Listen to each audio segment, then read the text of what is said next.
Hey guys, welcome back to the Geography Academy. Remember, this video is just a small part of a much larger course that's available below if you just follow the links and instructions.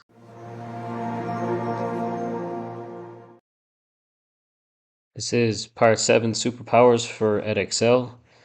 In this case, we're going to look at a big unit that has multiple areas in it and divided into 3 separate sections. Superpowers and the influence on the global governance, USA as a world police, and look at China's growth and competitiveness against that, and then a contested global influence. Now, in this section, there's going to be information that can change. We talk about like historical examples, but there's also changes happening every day in today's modern society and politics. So it's good to keep up with changes. After you understand the ideas here, definitely keep up with major global news stories and see how do they fit into these changes. Okay, so let's start off with section 1, just talking about superpowers and their influence on global governance. When we think about superpowers, the concept of a powerful country, we have to understand different groupings of countries. Emerging powers would relate to bigger, more dominant, influential countries. So China, India, Brazil, and Russia making up most of the BRICS countries there. South Africa as well is in the BRICS countries too. But these countries are then having a growing significance in the political stage internationally and, of course, on the economic stage too. They're also growing in most cases their military presence and even rising things like their presence in the space race as well. For general superpowers, it's the idea of being dominant in global influence in economics, politics, military, culture, demographics, and natural resources. We see examples of this today. The USA is the prime example of that around the world. China to a quite an extent, and then we see Russia to some extent. So if we just break down a couple of those, so the economics, they have to have a very large GDP, total amount of exports, major global financial institutions where we see the concept of the US dollar as a world reserve currency. So this means that most currencies are protected then by the dollar and are directly linked to that. So something like an economic decline in the USA is going to have an economic decline in most of those countries. Politically, then, they need to have very strong alliances. They also need to have a very strong influence over the global governance systems, have military alliances, economic alliances as well, and create very strong trade networks between regions. So this means that they are interconnected in almost all global politics and a major player in that too. Militarily, having nuclear capabilities and advanced military technology does help you out in terms of hard power and technology, and also gives protection for that country and their allies. Cultural then exposure, having cultural influence spread around the world, the idea of like languages being spread as well, and lifestyle. So we look at the concept of movies, TV from Hollywood and different producer studios sent around the world. McDonald's, the concept of technology and its spread of that culture as well. When we consider how a well-known musician, for example, from the USA can be distributed all over the world and well known all over the world, for example.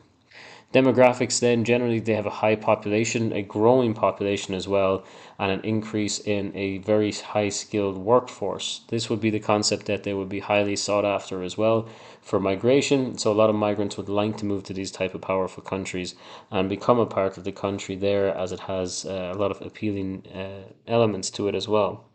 So the demographics usually staying quite healthy because of a low death rate, high life expectancy, and they have a high migration rate as well, bringing in a lot of high skilled migrants. The abundance of natural resources is very important as they can export it but also have self reliance as well. So, critical resources, including fossil fuels, are usually in abundance in these types of countries. China having, for example, the biggest coal reserves, Russia then having the biggest oil reserves found up in the Arctic Ocean, and lots of natural gas, and then USA having abundance of gas through fracking and lots of other minerals as well.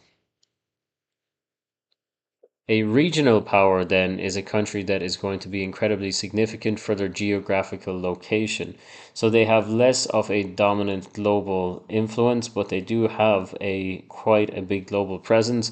But regionally, then, that's where they're most significant. They are leaders in this country, industrial powers. Usually, they could be military powers as well in the region, and a lot of surrounding nations will look to see what these regional powers are doing and how they are interacting with the rest of the world, and this usually influences neighboring countries to do the same and to work very closely with the regional power for economic and social development.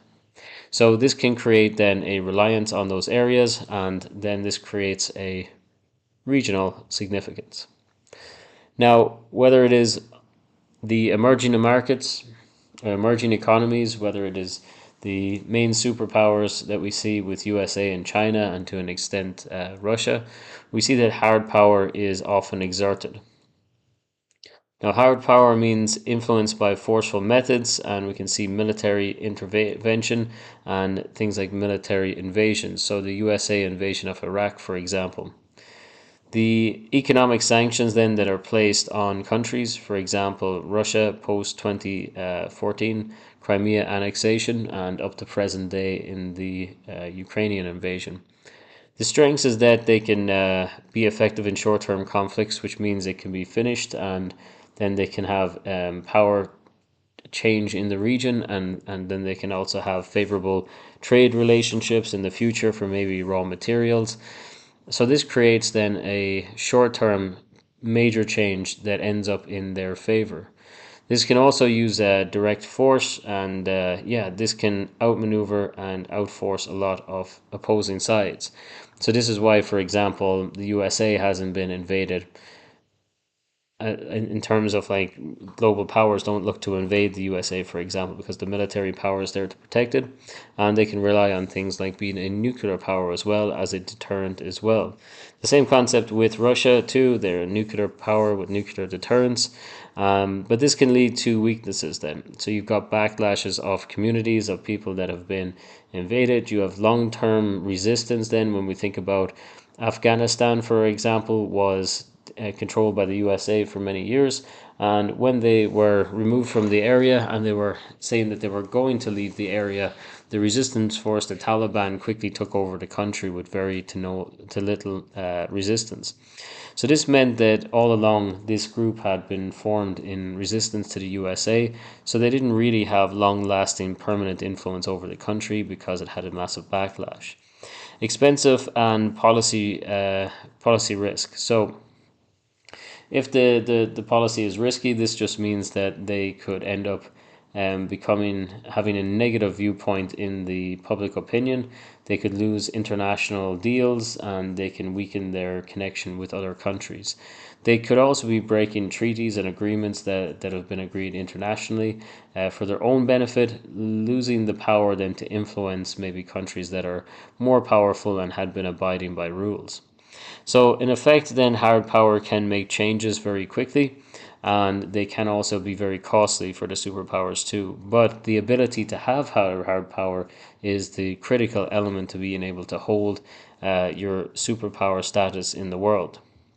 Soft power then is an influence through attraction and persuasion rather than coercion. Now, when we think about cultural exports that we were talking about, we think about regional powers then as well. So K-pop from Korea, um, and areas of America then having American movies, very popular actresses, actors, music coming from America as well is creating the example that it can spread its culture throughout the globe. Diplomatic influence then over the UN, the World Bank, global governance is incredibly important for the USA's dominance as a superpower and has been for a long time. They were one of the founding countries for many of these organizations, and they work for the development of not just like economics, but they're also looking for environmental protection, things like anti-whaling laws, and just being at the forefront of all global decisions that are made. The strengths is that they can build great relationships, the alliances, It's less confrontational. It lends itself to the opening of things like free trade market agreements and more movement of trade and wealth between countries. So it facilitates globalization and all the benefits that come with that to many different countries around the world. It also includes the concept of giving aid and protecting other areas. If there is, like, say, a breakout and an epidemic in an area, then they're very quick to share the response, or maybe there's a natural hazard. So you'll see then short term aid being brought into these regions are often a way of soft power as well, being exuded then on the area and helping out and building relations. Now, this takes a lot of time to develop. It's a very carefully developed scheme. We also see like development aid coming into regions, and projects take it a long time to actually complete. It is less effective in high stakes situations and in over a short term period. So if there is a short term issue that they need to solve, this might not be the way to go about it. Smart power is